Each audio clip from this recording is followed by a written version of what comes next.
धन्यवाद। Praise the Lord. असंभव को संभव करने वाला प्रभु अनादियाना। असंभव को संभव करने वाला प्रभु अनादियाना। महिमा महिमा हो यीशु की। महिमा महिमा हो यीशु की। महिमा महिमा हो यीशु की। महिमा महिमा हो यीशु की। हालेलुया हालेलुया स्तोत्र बोलो। हालेलुया हालेलुया स्तोत्र बोलो। हालेलुया हालेलुया स्तोत्र बोलो। हालेलुया हालेलुया स्तोत्र बोलो। Praise the Lord. Hallelujah. Hallelujah. को फोन क्लास ଆମେ ପହଞ୍ଚି ଯାଇଛୁ ମୋର ଆମେ ସେ ସାଙ୍କ ଜୀବନ ଯେମିତି ସାକ୍ଷ୍ୟ ଅଦ୍ଭୁତ ସାକ୍ଷ୍ୟ ଅଛି ତାଙ୍କ ଜୀବନ ସାକ୍ଷ୍ୟ ଅଛି ମନରେ ଗୋଟେ ବାକ୍ୟ କହିବା ନିମନ୍ତେ ପଡ଼ିବେ ଆଉ 5-10 ମିନିଟ୍ ଭିତରେ ତାପରେ ଆମେ ସମସ୍ତେ ଛିଡ଼ା ହେଇ କହିବା ନିମନ୍ତେ ଆମେ ସମସ୍ତେ ପ୍ରାର୍ଥନା କଲା ପରେ ଆଜି ସଦା କାର୍ଯ୍ୟ କରିବେ। ପ୍ରେଜ୍ ଦ ଲର୍ଡ। ପ୍ରେଜ୍ ଦ ଲର୍ଡ। ହାଲେଲୁୟା। ସମସ୍ତଙ୍କୁ ମୁଁ ପ୍ରେମ ଭରା ଭକ୍ତି ଭରା ନମସ୍କାର ଜଣାଇବି ଶୁଭ ନାମରେ। ପ୍ରେଜ୍ ଦ ଲର୍ଡ। ବାସ୍ତବିକ ଯେତେବେଳେ ପ୍ରଭୁଙ୍କର ସତର୍କ ଦାସମାନେ ଅନଏଣ୍ଟେଡ୍ ୱାନ୍ ପାଇ ଅଭିଷିକ୍ତ ବ୍ୟକ୍ତିମାନଙ୍କୁ ଯେଉଁ ସୁନ୍ଦର ବାକ୍ୟ ପ୍ରଭୁ ତାଙ୍କ ମୁଖ ଦେଇ କଥା କହିଲେ ଏ ଗୃହ ପ୍ରତି ନିଶ୍ଚିତ ବର୍ତ୍ତି ବୋଲି ଆମର ସଦାସଦା ପ୍ରାର୍ଥନା ହାଲେଲୁୟା। ଆଉ ବାସ୍ତବିକ ଆଜି ଏ ଗମାଙ୍ଗ ପରିବାର ମଧ୍ୟରେ ଆଉ ତ୍ରାଣକର୍ତ୍ତା ପ୍ରଭୁ ଯୀଶୁ ଯେ ବିଶ୍ୱାସର ଯେ ଇତିହାସ ଅଟନ୍ତି ଯେ ଆମଙ୍କର ଆତ୍ମିକ କଥା ବୁଝୁ ବୁଝୁ ଶାରୀରିକ ଭାବନାରେ ମଧ୍ୟ ସମସ୍ତ ବିଷୟ ବୁଝନ୍ତି ଶାରୀରିକ ଜୀବନ ଆତ୍ମିକ ଜୀବନ ଭିତରେ ଯେଉଁ ଅନନ୍ତ ଜୀବନ ଲୁଚିକି ଥିଲା ଆଉ ସେଇ ଜୀବନକୁ ପ୍ରାପ୍ତ ହେବା ପାଇଁ ବିଶେଷ କରି ଗମାଙ୍ଗ ପରିବାର ସହିତ ପୁଣି ଆମର ବାଳକ ମହୋଦୟ ପୁଣି ଯେତେଜଣ ଆଶ୍ରିତ ଉପସ୍ଥିତ ସମସ୍ତଙ୍କୁ ପ୍ରଭୁ ଆଶୀର୍ବାଦ କରନ୍ତୁ। ଆସନ୍ତୁ ଆମେ ଗୋଟିଏ ପଦ ପଢ଼ିବା ଯାହାକି ପ୍ରଭୁ ଶାରୀରିକ ଭାବରେ ଆତ୍ମିକ ଭାବରେ ଗୋଟିଏ ବିଷୟ ସେ ମାଗନ୍ତି ସେ କୁହନ୍ତି ଆହେ ଲୋକମାନେ ତୁମର ହୃଦୟ ମଧ୍ୟ ଦିଅ। ପ୍ରେଜ୍ ଦ Lord. Our whole body part God wants our heart. Our whole body part God wants our only heart. So ଆସନ୍ତୁ ଆମେ ପ୍ରଭୁଙ୍କ ନିକଟରେ ଗୋଟିଏ ବାକ୍ୟ ପଢ଼ିବା ଯେଉଁ ବାକ୍ୟ ଏହି ଗମାଙ୍ଗ ପରିବାର ପ୍ରତି ପରମେଶ୍ୱର ଗୋଟିଏ ବିଷୟ ଚାହାନ୍ତି ତାଙ୍କ ନିମନ୍ତେ ଏକ ସୌନ୍ଦର୍ଯ୍ୟ ହୃଦୟର ଗୃହକୁ ଖୋଲିବା ପାଇଁ ଆଉ ସେଇ ହୃଦୟର ଗୃହରେ ତ୍ରାଣକର୍ତ୍ତା ପ୍ରଭୁ ଯୀଶୁ ଅତିଥି ହେଇକି ଆସିଲେ। ପ୍ରେଜ୍ ଦ ଲର୍ଡ। ହାଲେଲୁୟା। ଆସନ୍ତୁ ଗୋଟିଏ ପଦ ପଢ଼ିବା କାଳ ବିଳମ୍ବ ନ କରି ପ୍ରକାଶିତ ବାକ୍ୟ 3 ପର୍ବ 20 ପଦ ପଢ଼ିବା।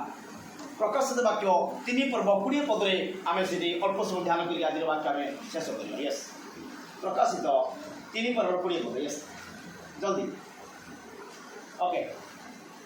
ଦେଖ ଦେଖ ମୁଁ ଦ୍ୱାର ନିକଟରେ ଠିଆ ହୋଇଅଛି। ଆମେ ଦ୍ୱାର ନିକଟରେ ଠିଆ ହୋଇ ଆଘାତ କରିଅଛୁ। ଆଘାତ କରୁଅଛୁ। ଯଦି କେହି ମୋର ସ୍ୱର ଶୁଣି ଦ୍ୱାର ଫିଟାଇ ଦେବ ତାହାହେଲେ ମୁଁ ପ୍ରବେଶ କରି ତାହା ନିକଟକୁ ଯିବି ପୁଣି ତାହା ସହିତ ଭୋଜନ କରିବି ଓ ସେ ମୋର ସହିତ ଭୋଜନ କରିବ। ପ୍ରେଜ୍ ଦ ଲର୍ଡ। ଆମେନ୍। ହାଲେଲୁୟା। ହାଲେଲୁୟା। ତେଣୁ ଏଠି ଆମେ ଦେଖୁଛୁ ଇଂଲିଶରେ କୁହାଯାଏ ଆସ୍କ ନକ୍ ଆଣ୍ଡ ଲ୍ୟାଣ୍ଡିଂ ମାନେ ଏଥିରେ ଦୁଆରରେ ଆଘାତ କର ନକ୍ ଯାଉ ବୋଧେ ଠକ୍ ଠକ୍ ଆଘାତ କରିବା। ଆଜି ଗୋମାଙ୍କ ପରିବାରକୁ ତ୍ରାଣକର୍ତ୍ତା ପ୍ରଭୁ ଯୀଶୁ ଆଘାତ କରିଛନ୍ତି। ପ୍ରେଜ୍ ଦ ଲର୍ଡ। ହାଲେଲୁୟା। ହାଲେଲୁୟା। ଏବଂ ଶିଖ ସେ ଖୋଜିଥିଲେ କେତେ ବର୍ଷ ଜନ୍ମରୁ କହୁଥିଲେ ଭଉଣୀ ଜନ୍ମରୁ କହୁଥିଲେ ମୁଁ ପ୍ରଭୁଙ୍କୁ ଜାଣିଛି। ଆଜି ଦେଖନ୍ତୁ ମାତାର ଉଦର ଠାରୁ କବର ପର୍ଯ୍ୟନ୍ତ। ପ୍ରେଜ୍ ଦ ଲର୍ଡ। ପ୍ରେଜ୍ ଦ ଲର୍ଡ। ମାତାର ଉଦର ଠାରୁ କବର ପର୍ଯ୍ୟନ୍ତ ସେମାନେ ବହି ନିଅନ୍ତି। ପ୍ରେଜ୍ ଦ ଲର୍ଡ। ପ୍ରତିଟି କ୍ଷେତ୍ରରେ ଶାରୀରିକ ମାନସିକ ଆତ୍ମିକ କ୍ଷେତ୍ରରେ ପ୍ରଭୁ ସବୁବେଳେ ଆମକୁ ଆକ୍ଟିଭ୍ କରିବା ପାଇଁ ଚାହାନ୍ତି।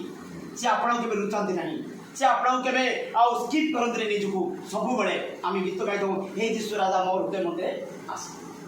ତେଣୁ ଯେତେବେଳେ ଆମେ ସବୁବେଳେ ଆକ୍ଟିଭ୍ ହେବା ଆମର ସମସ୍ତ ମନ ପ୍ରାଣ ଅନ୍ତଃକରଣ ହୃଦୟ ଦେଇ ପ୍ରଭୁଙ୍କର ସେଇ ଅନ୍ୱେଷଣର ବିଷୟ ଗଭୀର ବିଷୟ ତାଙ୍କର ଯେଉଁ ଅକଥନ ବିଷୟ ଆମେ ଖୋଜିବା ଯୀଶୁ ଖୋଜି ଆଇଲେ। ପ୍ରେଜ୍ ଦ ଲର୍ଡ।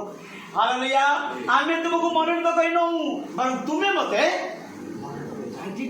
ଚୁଜେନ୍ ୟୁ। ତାପରେ ପ୍ରଭୁ ଆମକୁ ଚୁଜେନ୍ କରି ବାଛିଛନ୍ତି କିଏ କୋଉ ସ୍ତରରେ ଥିଲେ, କିଏ କୋଉ ଜାତିରେ ଥିଲେ, କିଏ କୋଉ ଗୋଷ୍ଠୀରେ ଥିଲେ, କିଏ କୋଉ ପରିବାର ଥିଲେ। ଯେପରି କୁମ୍ଭକାର ଯେପରି ମାଟି ବାଛି ବାଛି ସୁନ୍ଦର ପାତ୍ର ନିର୍ମାଣ କରିଥାଏ, ଠିକ୍ ସେମିତି ଏଇ ଆମ ସମଗ୍ର ଓଡ଼ିଶା ସମଗ୍ର ପୃଥିବୀରେ କେତେ ଗମାଙ୍ଗ ପରିବାର ଥିଲେ। କେତେ ଗମାଙ୍ଗ ପରିବାର ଥିଲେ, ସେ କେତେ କଣ ପୂଜା କରିକି ହାଲିଆ ହେଇଯାଉଥିବେ ଆଜ୍ଞା। ହାଲିଆ ହେଇଯାଉଥିବ ପୂଜା କରି ନଡ଼ିଆ ବାড়ি ବାড়ি ଟ୍ରକି ନଡ଼ିଆ ସରୁଥିବ, କିନ୍ତୁ ଆଶୀର୍ବାଦ ସେଠି ଶାନ୍ତି ନାହିଁ। କାରଣ ବାକ୍ୟ ଲେଖାଯାଏ you shall know the truth, the truth make you free। ସେ ସତ୍ୟ ବିଷୟ ତୁମେ ଜ୍ଞାତ ହବ, ସେ ସତ୍ୟ ବିଷୟ ତୁମକୁ ମୁକ୍ତ କରିବ। ହାଲେଲୁୟା। ତେଣୁ ଯିଏ ତ୍ରାଣକର୍ତ୍ତା, ଯିଏ ମୁକ୍ତିଦାତା, ଯିଏ ବିଶ୍ୱାସର ଇତିହାସ ନିଶ୍ୱାସ ପ୍ରଶ୍ୱାସର ଯିଏ ଆମ ବିଶ୍ୱାସକୁ ମାତାର ଗର୍ଭରୁ ଜନ୍ମାଇଛନ୍ତି, ସେଇ ଈଶ୍ୱର କହୁଛନ୍ତି ଗମାଙ୍ଗ ପରିବାର ମୋର ହୃଦୟ ରୂପକ ଦ୍ୱାର ତୁମେ ଖୋଲି ଦିଅ।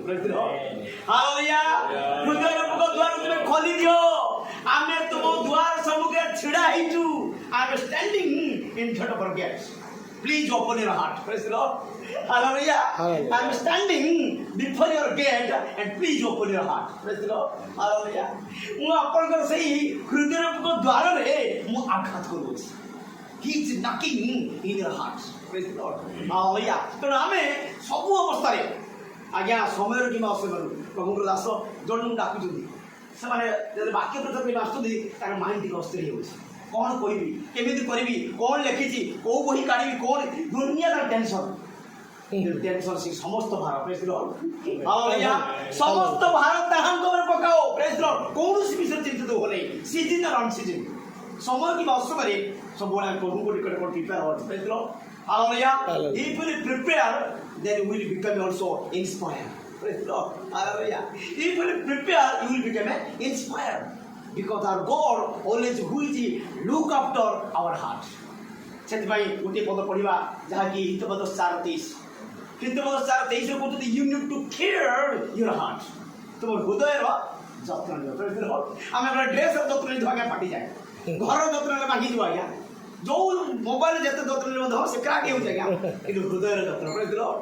ହାଲେଲୁୟା। ତେଣୁ ସାର୍ ଗୋଟେ ବଢ଼ିଆ କଥା କହିଲେ ଯେ ଆମମାନଙ୍କ ଜୀବନ ହୃଦୟକୁ ସଦାବେଳେ ଗୋଟିଏ ବିଷୟ କରିବାକୁ ପଡ଼ିବ। ପ୍ରାର୍ଥନା ସବୁ ଠିକ୍ ଅଛି, କିନ୍ତୁ ଈଶ୍ୱରର ବାକ୍ୟ। ହାଲେଲୁୟା। ଈଶ୍ୱରର ବାକ୍ୟ ହେଉଛି ଆତ୍ମା ଓ ଜୀବନ। ଈଶ୍ୱରର ବାକ୍ୟ ହେଉଛି ଆଜ୍ଞା ଆତ୍ମା ଓ ଜୀବନ। ତେଣୁ ଈଶ୍ୱରର ବାକ୍ୟ ଅନେକ ବିଷୟ ଲେଖା ହେଇଛି ଆଜ୍ଞା, ହାତୁଡ଼ି ସଦୃଶ, ଅଗ୍ନି ସଦୃଶ, ଜଳ ସଦୃଶ, ଅନେକ ବିଷୟ ଲେଖା ହେଇଛି।